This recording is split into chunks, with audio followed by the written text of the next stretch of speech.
사실상 이 우리 문재인 정권의 사법 행정을 보면 그동안 뭐 살아있는 권력 수사를 차단하기 위해서 할 수 있는 일을 다 했다, 저는 그래 보거든요.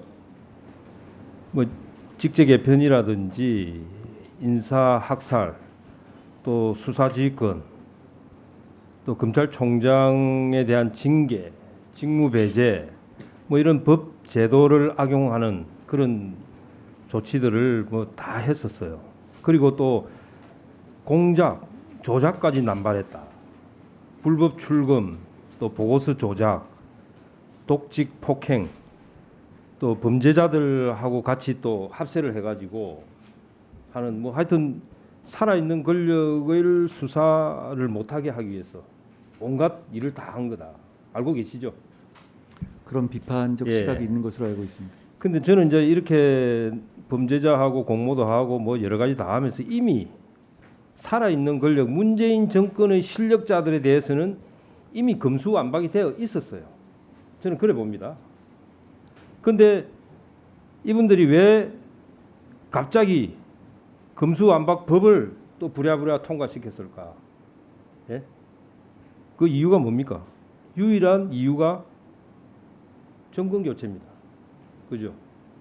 정권이 교체되지 않았다면 이 검수완박법 통과 필요가 없던 거죠. 그 문재인 정권의 실력자들에게.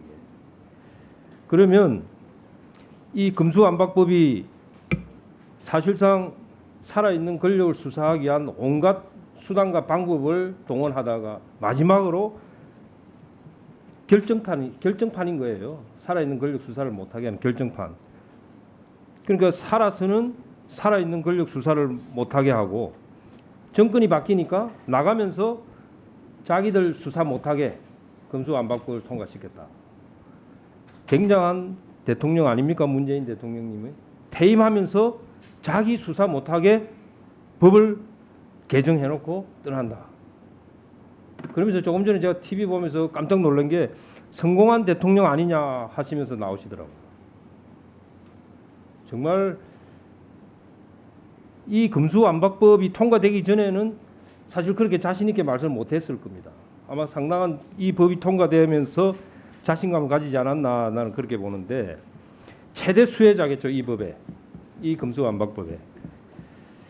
근데 저는 이제 우리 후보자에게 주문을 하고 싶은 것은 취임을 하게 되면 그동안 이 수사를 못하게 하기 위해서 분탕질을 쳐놨던 사법행정 전부 원상회복 시켜야 된다고 생각하는데 그렇게 해야 되겠죠?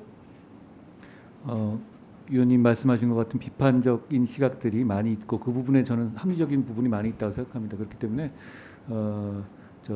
범죄에 제대로 대응하고 또 서민을 보호할 수 있는 그런 체제로 정상화시키는 것이 가장 중요한 저의 임무라고 생각합니다. 아니 저는 이제 대표적인 게 그런 거예요. 추미애 장관이 와서는 2020년 1월달에 인사 학살, 8월달 2차 인사 학살, 또 박범계 장관 와서 그나마 이 살아있는 권력 수사하는 검사 마지막 또 학살, 이런 검사들은 사실은 일 잘해서 자천된 사람들이고 쫓겨난 사람들이에요.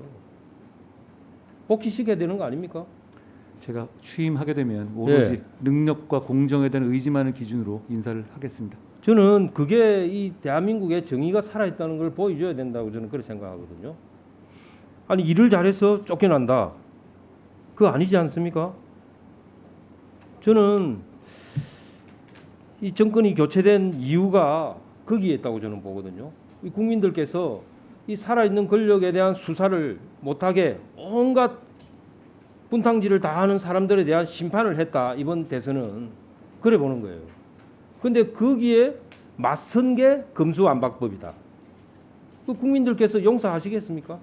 나는 용서 안 한다고 보거든요. 거기에 우리 후보자가 임명이 되면 국민들 뜻을 따라야 된다. 그래서 내가 그 주문을 하는 겁니다.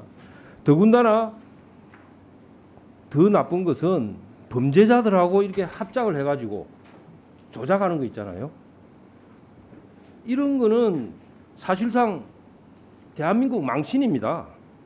범죄자들하고 합세를 해가지고 자 그게 뭡니까? 한명숙 모해 위정 사건 거기에 징역 20년을 받은 확정범의 위정을 갖다 붙였습니다.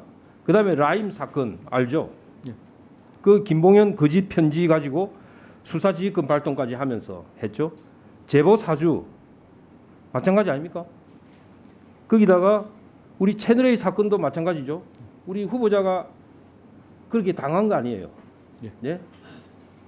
이거 보십시오. 만약에 이게 용기 있는 검사가 없었으면 이 범죄자들하고 이 권력자가 합세를 해가지고 조작한 사건이 사실로 될 수도 있는 거였어요. 그게. 그런데 정말 몇 안 되는 우리 용기 있는 검사들이 이걸 밝히기 위해서 애를 쓴 겁니다. 그러다가 그분들이 좌천되고 쫓겨가고 사표 내고 했다. 그럼 그분들을 다시 원위치로 해주는 것이 대한민국이 살아있다는 걸 보여주는 거 아니겠습니까? 예? 그 어떻게 생각하세요, 장관님? 장관 후보님? 시스템 하에서 자기 직을 걸고 할 일을 하는 검사들이 분명히 있었고요. 근데 그 검사들이 꼭 뭐 자기들이 명예회복을 하거나 일을 했던 건 아닐 겁니다. 다 자기가 해야 되는 일이니까 한 것으로 알고 있고요. 근데 아까 말씀드린 것처럼 역시 인사는 뭐 능력과 공정의 의지만을 기준으로 인사를 하게 되면 그런 분들은 자연히 자기 자리를 찾아갈 수 있을 거라고 저는 생각합니다. 저는 이제 이게 범죄자들이 어떤 혜택을 노리고 권력자에게 도와줬다. 그거는 뭐 있을 수도 있다고 보는데 권력자들이 또 조작을 했어요. 그 월성 1호기 폐쇄하려고 경제성을 조작했다. 그다음에 김학의 성접대 사건 띄우려고 윤중천 면담 보고서를 조작했다. 그 검사가 한 거예요. 그거는 권력에 붙어 있는 검사가 한 거고. 그다음에 김학의 불법 출금 수사 무마 사건에서는 네. 법무부하고 검찰이 짜고 조작을 한 겁니다. 예? 이게 있을 수가 없는 일이 문 정권 시절에 일어났습니다. 문재인 정권 시절에. 그게 살아있는 권력 수사를 막기 위해서 도와준 거거든요. 근데 이게 이제 정권 교체가 되니까 이게 이제 수사가 될 상황이 오니까 검수완박법을 통과시켜서 날치기로 자기들이 살겠다 이렇게 한 거예요. 그러니까 여기 대해서 후보자가 임명이 된다면 정말 특단의 대책을 세워서 대한민국의 정의를 다시 바로 일으켜야 된다. 그렇게 하실 자신 있습니까? 제가 여러 번 말씀드렸지만 제가 임명된다면 용기와 헌신으로 할 일을 하겠습니다. 그렇죠. 왜냐하면 평소와 다르게 검수완박법이 통과됐기 때문에 더 노력을 많이 해야 됩니다. 그래서 제가 아까 경찰과 검찰의 서로 교류를 통한 합동수사단을 활용해서 대한민국 정의를 바로 세워달라 그렇게 부탁을 한 겁니다. 예, 마음에 깊이 새기겠습니다.